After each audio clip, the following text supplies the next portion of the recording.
సరే దేవుడి మీద కూడా కోపం వస్తుందండి నాకు. ఈ మాట నేను ఎందుకు అన్నానో వీడియో లాస్ట్ వరకు చూడండి. నిన్న పెట్టే వీడియోకి ఒక సిస్టర్ నాకు ఇలా కామెంట్ అయితే చేశారు. అక్క, మా ఆయన ఒక ఆర్మీ పర్సన్ అక్క, మాకు మ్యారేజ్ అయ్యి 4 years అవుతుంది, కానీ ఈ రోజు కూడా మాకైతే పిల్లలు కలగలేదు అక్క. ఇంకా చూసే వాళ్ళు ఉంటారు కదా, మన ఊర్లో అయినా మన ఇంట్లో వాళ్ళు అయినా సరే ప్రతిరోజు అడుగుతారు, ఇంకా పిల్లలు పుట్టలేదా, ఇంకా ఎవరు పుట్టలేదా, ఎవరో ఇది అవ్వలేదా అని చెప్పి అంటారు. ఆ మాటలు నాకు చాలా బాధ కలిగిస్తున్నాయి అక్క. మా ఆయన దేశం కోసం ఇంత పోరాడుతున్నాడు కదా, ఆయనకు ఒక తిండి ఉండదు, ఒక నిద్ర ఉండదు, అయినా సరే మన కోసం పోరాడుతున్నాడు. అలాంటి వాడి మీద కూడా నిందలేస్తున్నారు అక్క.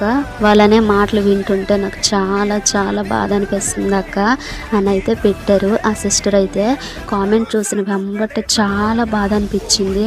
ఒక్కోసారి దేవుడి మీద కూడా కోపం వస్తుంది. ఎందుకంటే వద్దు అనుకున్న వాళ్ళకైతే మాత్రం పిల్లలు అయితే ఇస్తారు, కావాలి కావాలి కావాలి అనుకున్న వారికి అయితే మరి ఎందుకో తెలీదు ఇవ్వడం అయితే కొంచెం లేట్ చేస్తాడనమాట. మేము కూడా అంతే, 1.5 years నుంచి నేను వెయిట్ చేస్తున్నాను. అంటే బాబుకి 5 years వస్తున్నాయి కదా, అంటే చుట్టుపక్కల ఉన్న వాళ్ళు కూడా ఇంకా కలగలేదా, ఇంకా పుట్టలేదా, నీకు PCOD ఉంది కదా, నీకు పుట్టరేమో, ఒక బాబే అయిపోతాడేమో అని చెప్పి పిచ్చి పిచ్చి కామెంట్లు అయితే చేస్తారు. నాకు ఒక్కోసారి బాధ అనిపిస్తుంది.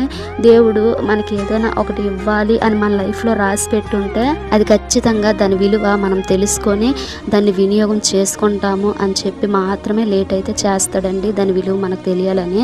అంతేకాని ఎవరో ఇలా రోడ్డు మీద వెళ్తే 4 కుక్కలు మరుగుతాయి అని చెప్పి మనం బాధపడాల్సినంత అవసరం కూడా లేదు. పిల్లలు పుడితే ఒక బాధ, పిల్లలు పుట్టకపోతే ఒక బాధ. పిల్లలు పుట్టకపోతే ఇంకా పుట్టలేదా, ఇల్లుని ఏదో లోపం ఉంది, లేదంటే తనలో ఏదో లోపం ఉంది అని చెప్పి వాళ్ళే డిసైడ్ అయిపోతారు.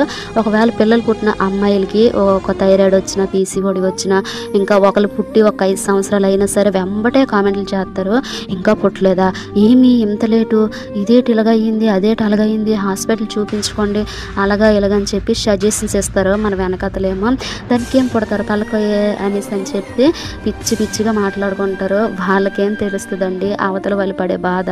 ఒక్కసారి వాళ్ళ ఫ్యామిలీ మెంబర్కైనా లేదంటే వాళ్ళకి సంబంధించిన సొంత తన పిల్లలకైనా వస్తే అప్పుడు తెలుస్తుంది అనమాట ఆ విలువ. మనుషులు నార్మల్ పర్సన్స్కే అంటున్నారేమో అనుకున్నాను, పాపము ఇంకా ఆర్మీ అంటే అసలు తక్కువేమీ కాదు నాకు తెలిసినంత వరకు. అంత ఆర్మీకైనా సరే వంకలు పెట్టి వెనకతలు మాట్లాడుకుంటున్నారు అని అంటే ఎలాంటి మనుషుల మధ్య మనం బ్రతుకుతున్నామో అర్థమవుతుంది ప్రతి ఒక్కరికి కూడా. ఎవరిని కూడా అలా అయితే బాధ పెట్టొద్దండి. మనకి దేవుడు ఏ టైంలో ఏది ఇవ్వాలో ఆ టైం వచ్చినంత వరకు మనం ఆ టైం కోసం వెయిట్ చేయాలి. అంతేగాని పిచ్చి పిచ్చిగా మాట్లాడి వాళ్ళ మనసులో అయితే అస్సలు బాధ పెట్టొద్దు.